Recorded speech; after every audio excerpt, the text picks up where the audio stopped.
André Comte-Sponville, merci de répondre à l'invitation de la Galerne pour nous parler de votre livre « Ces choses tendres que la vie ». Entretien avec François Livonnet, paru dans la collection Itinéraire du savoir chez Albin Michel. Et je vous cède tout de suite la parole pour que vous parliez de ce livre. Merci à vous, bonjour. Expliquons d'abord ce titre un petit peu mystérieux, « Ces choses tendres que la vie ». C'est une citation tronquée de Montaigne. Dans les essais, Montaigne écrivait « Ces choses tendres que la vie est aisée à troubler ».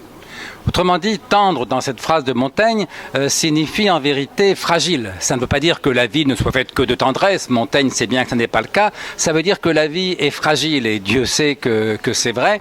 J'ajouterais d'ailleurs que c'est parce que la vie est fragile que nous avons besoin de tendresse. Parce qu'en vérité, la tendresse, c'est l'amour de la fragilité de l'autre, l'amour de l'autre dans sa fragilité. Et alors moi, cette phrase de Montaigne, j'en ai fait mon titre parce que je la citais deux, trois fois dans le livre, mais elle me frappe depuis longtemps parce que en quelque chose, elle dit le contraire de l'ataraxie épicurienne. Vous savez que quand Épicure veut penser la sagesse, il la pense comme ataraxie. Or, ataraxia en grec, ça signifie exactement absence de trouble.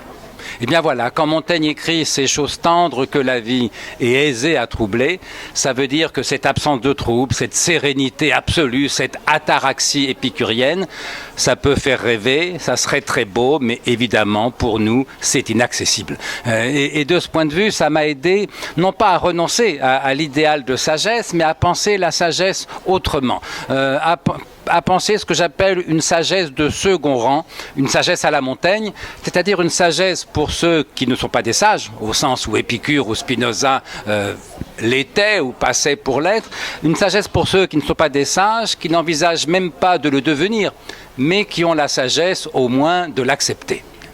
Alors ça, c'était pour le titre. Disons un mot maintenant de la forme du livre. Vous l'avez dit, c'est un livre d'entretien avec François Livonnet, qui est professeur de philosophie, éditeur, journaliste, mais d'entretien fait par écrit. Parce que vous savez, moi, comme lecteur, j'aime peu les livres magnétophones, qui sont souvent décevants, et donc j'avais pas envie d'en faire un moi-même. Et donc, quand François Livonnet m'a proposé que nous fassions un livre d'entretien, je lui ai suggéré qu'on le fasse directement par écrit, par email en l'occurrence, puisque la technique nous permet ça, ce qui me permettait de concilier la vivacité du dialogue avec l'aspect improvisation, ping-pong, questions-réponses, et en même temps le sérieux, la précision, la rigueur de l'écriture. Parce que je savais qu'il est plus facile de retrouver par l'écriture quelque chose de la vivacité, de la légèreté, de la spontanéité de la parole, que de faire l'inverse. Quand on passe de l'oral à l'écrit, quand on transcrit quelque chose qui a été enregistré, c'est presque toujours décevant.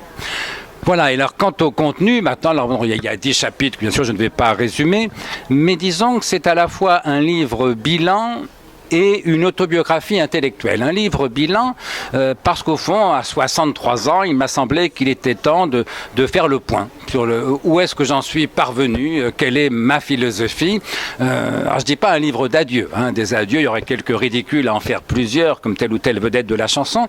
Non, un livre bilan. Des bilans, on peut en faire de loin en loin. Moi, c'est la première fois, au fond, que je faisais ce bilan-là. Donc c'est un livre bilan, et en même temps, c'est une autobiographie intellectuelle, parce que j'essaye non seulement de montrer le point où j'en suis parvenu, mais aussi le chemin qui m'y a mené.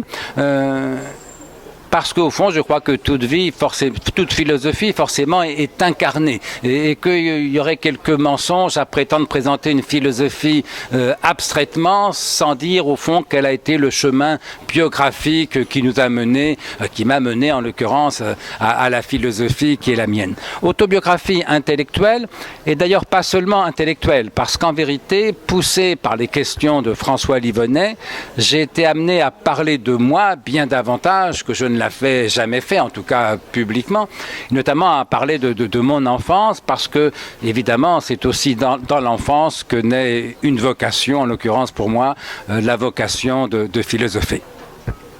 La sagesse, c'est une quête pour vous ? Je dirais de moins en moins, parce que tant qu'on la cherche, au fond, on en est séparé par cette quête même. Au fond, la vraie sagesse, c'est celle de Montaigne, vous savez, du moins la seule à laquelle j'aspire. À la fin des essais, Montaigne écrit « Pour moi, donc, j'aime la vie ». Eh bien voilà, s'il fallait résumer en une phrase la sagesse qui m'importe, c'est ça, c'est l'amour de la vie.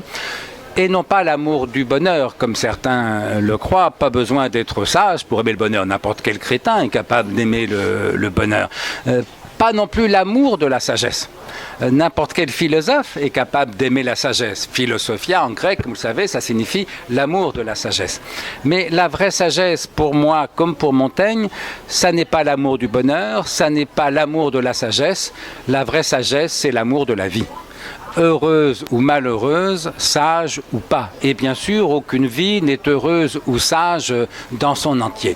Et je crois que la vraie fonction de la philosophie, j'ai souvent dit philosopher, c'est penser sa vie et vivre sa pensée. Alors bien sûr, on n'y arrive jamais tout à fait.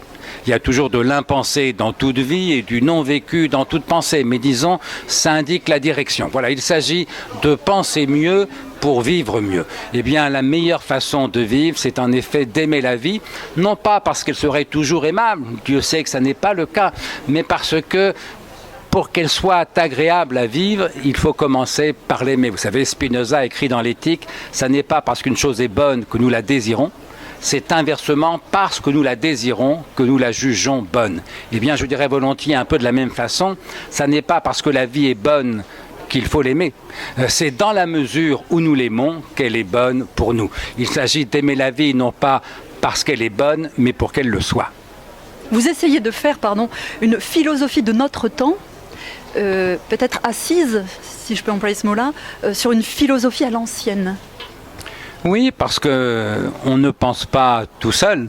On dit souvent philosopher, c'est penser par soi-même. C'est très vrai, bien sûr, mais penser par soi-même, ça n'est pas penser tout seul. Parce que si on pense tout seul, on pense mal, évidemment. Et donc, on ne peut que s'inscrire dans une tradition philosophique. Vous savez, Malraux disait, c'est dans les musées qu'on apprend à peindre. Eh bien, j'ai dit souvent que c'est dans les livres de philosophie qu'on apprend à philosopher. Non pas du tout qu'il s'agisse de répéter ce qu'ont dit les anciens, de même qu'un peintre ne va pas passer sa vie à faire des copies, mais pour apprendre son métier, il faut qu'il commence par imiter, par copier les maîtres. Eh bien, je dirais en philosophie, c'est pareil. Il ne s'agit pas de répéter ce qu'ont dit les anciens, mais pour philosopher de façon valable, il faut commencer par s'inspirer de leur exemple. Et ça a été spécialement vrai pour moi, parce que quand j'étais étudiant dans les années 60-70, la philosophie contemporaine, aussi talentueuse qu'elle soit à l'époque, me laissait insatisfait. Parce que justement, j'avais le sentiment qu'on ne retrouvait pas cette dimension tellement forte chez les Grecs, mais aussi bien au XVIIe ou au XVIIIe siècle en France, par exemple, l'idée que la philosophie, c'est pas seulement un travail intellectuel. Il ne s'agit pas de faire joujou avec les concepts. Bien sûr, il faut penser, bien sûr, c'est un travail intellectuel, mais c'est un travail intellectuel qui doit déboucher sur une transformation de l'existence. Et il me semblait que cette dimension-là, dans les années 60-70, avait été un peu abandonnée. Si bien que j'ai dû remonter très loin dans le passé, notamment chez les Grecs, mais aussi Montaigne, Descartes, Spinoza, Diderot, pour retrouver l'exemple d'une philosophie qui aide à vivre. Mais encore une fois, je ne suis bien sûr pas épicurien ni spinoziste. Simplement, j'essaye de m'appuyer notamment sur l'exemple d'Épicure, de Montaigne, de Spinoza, pour inventer en effet une philosophie qui me paraisse correspondre aux besoins de notre époque. Peut-être une dernière réflexion sur ce livre, et je vais vous citer. C'est une singularité française. Nos plus grands philosophes font partie, presque tous, de nos meilleurs écrivains. La littérature oui, d'abord le constat est incontestable. Hein. Montaigne, Descartes, Pascal, Diderot, Voltaire, Montesquieu, mais encore Sartre, Camus, sont d'immenses écrivains. Si vous prenez la tradition allemande, Leibniz, Kant, Hegel sont des génies absolus en philosophie, mais pas du tout de grands écrivains. Ils n'auraient pas leur place, ils n'ont pas leur place dans une histoire de la littérature allemande. Même chose pour Hobbes, Locke ou Hume en Grande-Bretagne. Ce sont d'immenses philosophes, ce ne sont pas de grands écrivains. Alors il y a cette singularité française qu'en effet la plupart de nos grands philosophes sont aussi de grands écrivains. La seule exception importante, c'est Auguste Comte, très grand philosophe, assez mauvais écrivain, faut me le dire, mais du coup très sous-estimé, il est très peu lu, et je crois qu'il est peu lu en France parce que les Français au fond ne lui pardonnent pas d'écrire si mal. Alors je ne fais pas de hiérarchie entre les traditions allemandes, britanniques et françaises, mais c'est vrai que de goût, je suis attiré par la tradition française, non pas parce que je suis français, mais parce que c'est la tradition dans laquelle je me reconnais le mieux. Et donc c'est vrai, je l'avoue de façon immodeste, j'essaye d'être philosophe et écrivain à la façon de ces philosophes que j'aime tellement, Montaigne, Descartes, Pascal ou Diderot. Merci beaucoup, André Merci à vous. Constanville.